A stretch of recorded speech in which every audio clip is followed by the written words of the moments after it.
नमस्कार, मी कृष्णा नारायण सातपुते. आपण याआधी बालकांचा मोफत व सक्तीचा अधिनियम 2009 याची संपूर्ण माहिती घेतली. आज आपण ॲडमिशन प्रक्रिया पाहणार आहोत. बालकांच्या मोफत व सक्तीच्या अधिनियम 2009नुसार महाराष्ट्रात राबवणारी ऑनलाईन बालकांचा ॲडमिशन प्रोसेस ही सर्वसाधारणपणे डिसेंबर महिन्यामध्ये चालू होते.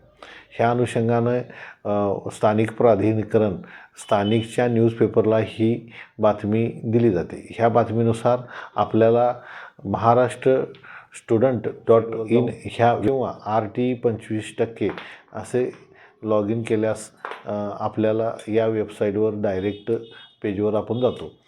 त्या पेजवर आपण लॉग इन केल्यानंतर आपण आपल्या पल्ल्याचा संपूर्ण माहिती भरून आपण ज्या ठिकाणी राहतो त्या ठिकाणची लँग्वेट्यूड ॲटिट्यूड भरून पूर्ण अर्ज सबमिट केल्यानंतर काही दिवसात निवड प्रक्रिया चालू होते. ह्या निवड प्रक्रिया पूर्ण झाल्यानंतर आपल्याला लॉटरीनुसार आपल्या मुलाचं ॲडमिशन झालं आहे की नाही त्याच लॉग इन ID वर जाऊन पाहिले असता आपल्याला त्यावर ॲडमिट कार्ड बघायला मिळते. त्या ॲडमिट कार्ड आपण डाउनलोड करून त्या ॲडमिट कार्डासोबत आलेल्या नजीकच्या शाळा की ज्यामध्ये आपल्या पल्ल्याचं ॲडमिशन झालं आहे त्या शाळेचं नाव याची पूर्ण माहिती असते.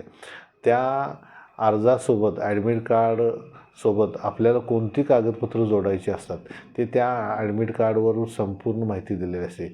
त्या अनुषंगानं संपूर्ण डॉक्युमेंट त्या ॲडमिट कार्डला जोडून संबंधित तालुक्याच्या गटशिक्षणाधिकारी पंचायत समिती यांच्याकडे तो अर्ज सबमिट करायचा असतो.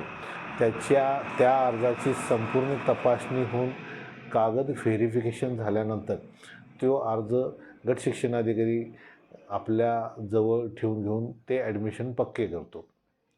त्या अनुषंगाने आपलं ॲडमिशन पक्के झाल्यानंतर आपल्या पाल्याला त्या संबंधित शाळेमध्ये शाळा चालू झालेल्या दिवसापासून आपण रीतसर पाठवू शकतो.